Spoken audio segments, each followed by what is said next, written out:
Hi నేను సతీష్.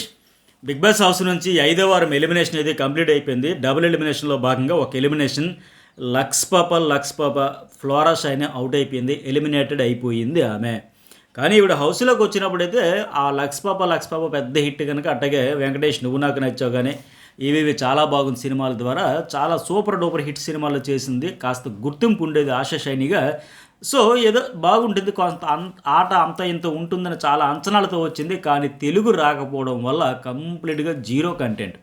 మరి వచ్చే ముందు మౌనంగానే ఎదగమన్న పాట ఒక 100 సార్లు చూసి వచ్చినట్టుంది, విని వచ్చినట్టుంది. అందుకే మౌనంగానే ఉండిపోయింది. ఎంతసేపు రెండే రెండు క్యారెక్టర్లు గుర్తొచ్చాయి నాకు. ఒక సినిమా పుష్పక విమానం, కమల్ హాసన్ ఆ మూవీ, మూకీ మూవీ కదా, డైలాగులు లేకుండా నడిచే సినిమా. అట్టగే ఆయన కూతురు శృతి హాసన్ రేస్ గుర్రంలో క్యారెక్టర్. ఏదొచ్చినా ఎమోషన్ ఎంత వచ్చినా ఓపెన్ అవ్వకపోతే ఎట్లా ఉంటుంది? ఎన్ని రోజులున్నా శుద్ధ దండగే తప్ప ఆవిడకి ప్రయోజనం, ఆవిడకి ఫైనాన్షియల్గా రెమ్యునరేషన్ తప్ప మెయిన్ షోకి కానీ ఆడియన్స్కి కానీ ఏమీ ఉపయోగం ఉండదు కదా. సో అలాంటప్పుడు అయితే మొత్తానికి అసలు ఆవిడ ఏంటి, ఆ ఎమోషనల్గా ఓపెన్ అయితే బరస్ట్ అయితేనే కదా. అసలు ఫ్లోరా షైనీ అంటే ఏంటి, ఆమె పాజిటివ్ యాటిట్యూడా నెగిటివ్ యాటిట్యూడా, అసలు హీరోనా వీలనా ఏంటని, ఆవిడ నేచర్ ఏంటనేది బయటపడేది. బయటపడలేదంటే రీజన్ అంటే భాష సమస్య వల్ల. భాష లేకపోతే ఏముంది, భావోద్వేగాలు బయట పెట్టడానికి హిందీ ఇంగ్లీష్లో గట్టిగా అరిచి ఎమోషన్లో ఏదో ఒక రకంగా ఎమోషన్ బయట పెట్టడానికైనా. అసలు నేను ఎమోషన్స్నే జయించేసాను, అన్నింటికంటే తోపు ఇంక మిమ్మల్ని జయించేది ఏంటి అన్నట్టుగా నాకు దేం జరిగినా ఫరక్ పడదన్న మాదిరిగా ఉండిపోయా. ఇప్పుడు ఆ బొమ్మల టాస్క్ ఒకటి ఆడారు, డాల్స్ విసిరి టాస్క్లో మిగతా అందరూ కూడా రచ్చ చేసి ఆరుస్తున్నారు, కింద పడుతున్నారు, మీద పడుతున్నారు అన్న. ఈవిడ కూడా ఆడింది సంజన కోఆపరేషన్తో, సంజన కోఆర్డినేషన్తో, సంజన ప్రోత్సాహంతో ఆడుకుంటూ వచ్చినా సరే అబ్బే అక్కడ వాళ్ళందరూ ఎన్ని అరిచినా ఈవిడ మీరు పక్క తప్పుకోండి, మీరు ఫౌల్ ఆడారు అట్లా ఇట్లా చెప్పినా సరే నవ్వుతూ వదిలేస్తుంది. లాంగ్వేజ్ ప్రాబ్లం వల్ల కూడా కావచ్చేదని. అయితే నాకు ఏమనిపించిందంటే ఈవిడ ఏవీలో ఏం చూపుతారు, అంత ఏవీ కూడా కంటెంట్ ఏముంది ఈవిడ ఓవరాల్ జర్నీలో, అదే చూడాలి. చాలా కత్తి మీద సాము అయి ఉంటుంది. ఇంకోటి ఏంటంటే వైల్డ్ కార్డులు ఒక 6 రాబోతున్నారని ఇప్పటికి జర్నలిస్ట్ సదీస్లో ఒక వీడియో అనలైజ్ చేశారు కదా. అందులో ఒక అమ్మాయి ఆయేష అనే ప్రొఫైల్ అయితే ఖచ్చితంగా మీరు చూడండి. మిగతా 5 ఒక లెక్క అయితే ఆవిడ ఒక లెక్క. తమిళ బిగ్ బాస్లోకి వెళ్ళి హోస్ట్నే గట్టిగా ఎదిరించి అసలు రచ్చ చాలా కాంట్రవర్సీ. ఆవిడ బిగ్ బాస్ హౌస్లో ఒక కంటెస్టెంట్గా కావచ్చు, అట్లాగే పర్సనల్ లైఫ్ గురించి కూడా చాలా ఎలిగేషన్స్ వచ్చాయి. పర్సనల్ లైఫ్ గురించి చాలా కాంట్రవర్సీలో ఎలిగేషన్స్ వచ్చాయి కాబట్టి మాట్లాడాల్సి వచ్చింది, కానీ అది మనకు అనవసరం. బట్ ఇక్కడ ఏంటంటే హౌస్లో అప్పుడు 64 రోజులు ఆ హౌస్లో ఉండి అసలు బీభత్స భయానకమైన కంటెంట్ విషయంలో ఇక్కడ కూడా నిజంగా ఆవిడ ప్రొఫైల్ అంతా చూసిన తర్వాత, బ్యాక్గ్రౌండ్ చూసిన తర్వాత ఇలాంటి కంటెస్టెంట్ రావాలి, ఇక్కడ సేఫ్ ప్లేయర్స్కి ఇక్కడ మాస్క్లు వేసుకొని బంధాలు అనుబంధాలు కొట్టిమిట్టాడుతున్న వీళ్ళందరికీ రప్ప ఇచ్చి పడేస్తే చాలా గేమ్ నెక్స్ట్ లెవెల్కి వెళ్తుందని చాలా హైప్ అయితే వచ్చింది. ఇప్పుడు ఆ ఎంఐ ప్రొఫైల్ చూస్తే ఆ వీడియో చూడని వాళ్ళు చూడండి. వీడియో చివరిలో కూడా డిస్క్రిప్షన్లో పెడతా, అట్లాగే మెసేజ్లో పెట్టి పిన్ కూడా చేస్తా. ఆ వీడియో కంపల్సరీగా చూడండి. సరే, ఇక ఈవిడ జర్నీ గురించి కదా మాట్లాడుతున్నాం. ఫ్లోరా షైన్ మెయిన్ ఏంటంటే ఎమోషనల్ జర్నీ ఎవరిదైతే ఉంటుందో వాళ్ళకే ఎక్కువగా ఆడియన్స్ కనెక్ట్ అవుతారు. ఈవిడ ఎమోషనల్ ఏనాడు బయట పెట్టాల. ఆమెకు చాలా ఛాన్సులు వచ్చాయి ఎమోషనల్గా ఓపెన్ అయ్యేదానికి, కానీ ఓపెన్ కాలే. భాష రాకపోతే ఏముంది, నీకు పెయిన్ ఉండేటప్పుడు ఆ పెయిన్ ఎక్స్ప్రెస్ చేసే విధానాన్ని బట్టి ఆడియన్స్కి రీచ్ అయిపోద్ది కదా. కానీ ఎప్పుడు పెట్టుకోలేదే. ఇప్పుడు ఎగ్జాంపుల్ ఏంటి, కళ్యాణ్ రీతు చౌదరి డేమన్ పవన్ కెప్టెన్సీలు తప్పించిస్తే ఆయన ఏడ్చాడు, కళ్ళు బయర్లుగా మెసేజ్ కింద మీద పడి గిలగిల కొట్టుకుని నా ఫ్రెండ్స్ అని వాళ్ళు బెస్ట్ ఫ్రెండ్ అని చెప్పి ఎట్లా తీసేస్తారు. పక్కడు కష్టానికి దొబ్బేయడం కాదు, ఇట్లా డైలాగులు వేసి అని అంత డ్రిల్లింగ్ అయిపోతే అప్పుడు చూసాం. శ్రీజ కూడా వచ్చారా, నీకు నేను కెప్టెన్ చేస్తానంటప్పుడు ఇట్లా ఒక ఎమోషనల్ సిచ్యువేషన్స్ అనేది వచ్చేటప్పుడు ఓపెన్ అయిపోతే ఆ పెయిన్ అనేది పక్కకి షేర్ చేసుకుంటే ఆడియన్స్కి రీచ్ అవుద్ది. లేదు ఈవిడ జర్నీలో అట్లాంటివి ఏమీ లేకపోయినాయి. సంజనతో గొడవలు, తర్వాత సంజన ఏమే దోస్తులు అంతే. ఆ వాష్రూమ్ డ్యూటీ ఉండేటప్పుడు మొదటి వారాల్లో టెనెంట్గా ఉండేటప్పుడు అక్కడే ఉండిపోయింది. 8 గంటలు నిద్రపోతే 16 గంటలు అక్కడే ఒక సెక్యూరిటీ గార్డ్లాగా ఉండిపోయింది. అలాగే వేరే వాళ్ళ మీద మనీష్ మర్యాద, ప్రియా, హరీష్ లాంటి వాళ్ళ మీద వ్యతిరేకత కూడా ఈమెకు వరంగా మారింది. ఇంకో కంటెస్టెంట్లకి అంటే వెహికల్ జారిపోతూ ఉంటే అడ్డంగా రాయి పెడతారు చూడండి, ఆపి దాన్ని కంట్రోల్ చేసేదానికి అట్లా అయిపోయి కాపాడుకుంటూ వచ్చేస్తాం తప్ప ఇంకా ఉపయోగం లేకుండా పోయింది ఇవిడ. ఇంకేదో అలా మొత్తానికి ఎలాగైనా పంపించాలని పక్క ఫిక్స్ అయ్యి మంచి పని చేశాడు. ఆ భరణి, తనూజ, ఎమ్మెన్యేల సంజన నామినేషన్లకు రానప్పుడు అంతా కూడా ఇవిడ కాలం కలిసి వచ్చి ఓట్లు షేర్ అయ్యి నిజంగా ఈ ఫ్లోరా ఆడిన ఆటకైతే 5 వారాల జర్నీ అంటే చాలా ఎక్కువే. అంత అదృష్టమనే చెప్పుకోవాలి. ఏమంటే అట్లా ఆడింది ఏమి లేదు కనుక. సరే, ఇంకోటి ఏంటంటే శ్రీజ రీతు, ఇంకోటి ఏంటి ఫ్లోరా కలిపే బాస్కెట్బాల్ టాస్క్లు కూడా పిల్లి పిల్లి దెబ్బలాడి ఎలుకకి బెనిఫిట్ అయినట్టుగా ఆ శ్రీజ అండ్ రీతు ఫైటింగ్లు చేసుకుని ఈవిడికైతే అదొక వారం ఇమ్యూనిటీ వచ్చింది.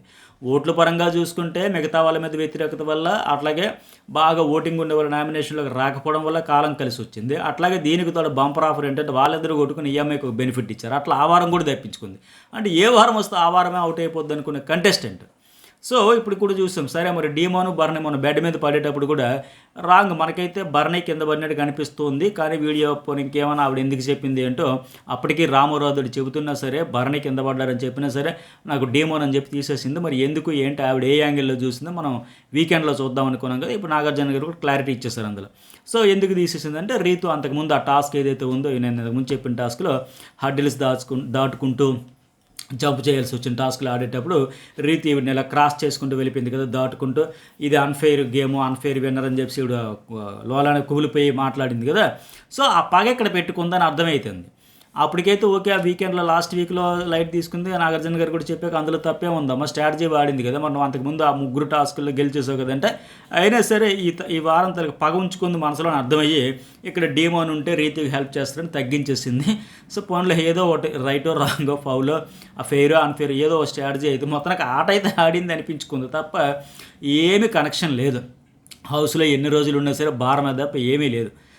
సో మొత్తానికి ఏంటంటే 2 వారాలు డైరెక్ట్గా నామినేట్ చేసినా సరే no fire, no content, no emotion. అట్లాగే నీడిల్స్ మాస్క్ టాస్క్లు కూడా బిగ్ బాస్ స్కోర్ ఇవ్వకపోయినా no action, no reaction, no emotion, అంతే. ఇంకా కనీసం సంజన అంత లబాదబా ఆడింది, ఏడ్చింది, అయ్యో కష్టపడి ఆడిన తర్వాత తీసేస్తే ఎట్లా, మాకు తప్పించేయడం ఏంటి, వాళ్ళకైతే ఫౌల్ ఆడితే వాళ్ళకి చేయాలి కానీ పనిష్మెంట్ మాకెందుకని. అంటే బిగ్ బాస్ పక్కకి ఈ వారం చాలా ఇన్సిడెంట్లు, అక్కడ కూడా 2 వారాలు డైరెక్ట్ నామినేషన్ కూడా ఫిక్స్ చేశాడు. ఈ చేప ఎట్టి పరిస్థితుల్లో మన వల దాటి వెళ్ళిపోకూడదు, వల తీసి బయటకు పడేయాలని పక్క ఫిక్స్ అయ్యాడు.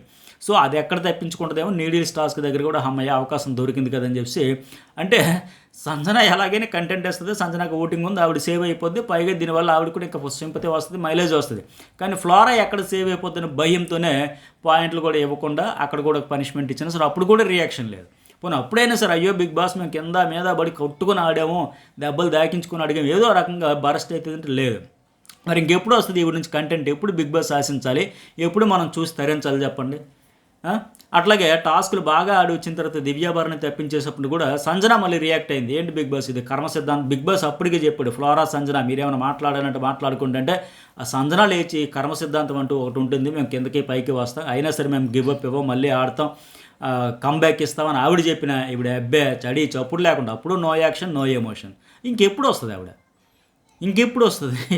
సో ఇంక వేస్ట్ కదా, ఇన్ని రోజులు ఉన్నా సరే వేస్ట్. అమ్మ నాయన ఇంక చేప జారకూడదని సరే పక్కా ఫిక్స్ చేసేసే మంచిగా బంధించే. అందుకే నిన్న మళ్ళీ వాటర్ అవుట్ పూల్స్ టాస్క్లో కూడా ముందే నీకు నామినేషన్ కోసం 2 వారాలు పెట్టినా ఆడలేదు, ఫైర్ లేదు, నువ్వు ఆడలేదు, సో ఇంకా ఆడకని కూడా చెప్పేసి కూడా పక్కన పెట్టేసింది. అందుకే ఇంక ఇన్ని వారాలు ఇచ్చినా, ఇన్ని ఛాన్సులు వచ్చినా ఈవిడంత అదృష్టవంతులు ఈ సీజన్లో ఎవరూ లేరనుకోండి. 100% వాస్తవం అది. ఎన్నో రకాలుగా అవకాశాలు వచ్చినా ఓపెన్ అవ్వకపోతే ఎట్లా, బరస్ట్ అవ్వకపోతే ఎట్లా. మెయిన్ షో అంటేనే ఎమోషనల్ షో.